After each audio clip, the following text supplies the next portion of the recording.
బేతాళ విక్రమార్క. మునీశ్వరునికిచ్చిన మాట ప్రకారం విక్రమార్కుడు బేతాళుని కోసం అడవిలో నడవసాగాడు.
మహారాజా, నిజంగా నువ్వు పట్టువదలని విక్రమార్కుడివే.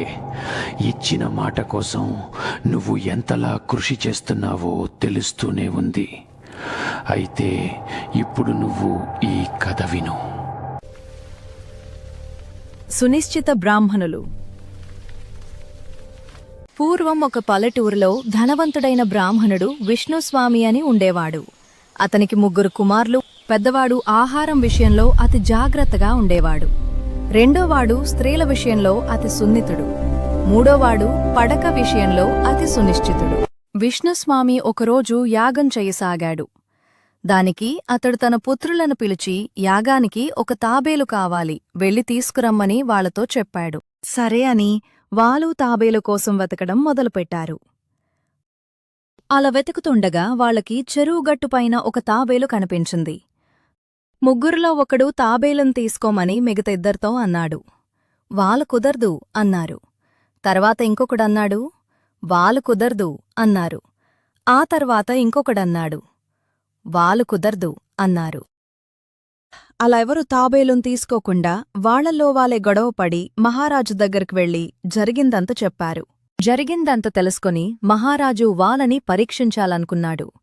వారిని వేరువేరు గదులలో ఉంచాలని సైనికుడితో అన్నాడు. మొదటివాడికి ఒక కంచంలో అన్నమును ఇవ్వమని సైనికుడికి చెప్పాడు. సైనికుడు మొదటివాడికి అన్నము ఇవ్వగా దాని వాసన చూసి ఇందులో నుంచి శ్మశాన వాసన వస్తుంది అని నేను తినలేను అని చెప్పాడు. విషయం తెలుసుకున్న మహారాజు విచారించగా ఆ వడ్లు పండించిన పొలం ప్రక్కల్నే ఒక శ్మశానం ఉందని తెలుసుకుని ఆశ్చర్యపోయాడు. మహారాజు రెండవవాడి దగ్గరికి ఒక చెలికత్తెను పంపగా అతడామెని తాకకుండా ఆమెతో, నీ దగ్గరనుంచి పచ్చిమేకపాల వాసన వస్తుందని చెప్పాడు.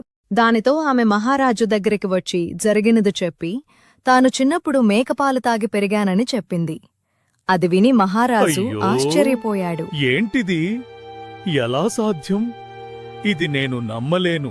మహారాజు మూడోవాడిని 7 పరుపులపైన పడుకోపెట్టగా అతడికి భుజంపైన గాయమైంది. అది చూసి సైనికుడు ఆశ్చర్యపోయాడు. అనుమానంతో సైనికుడు పరుపులను తీసి చూడగా అక్కడ కింద ఒక వెంట్రుక ఉంటుంది.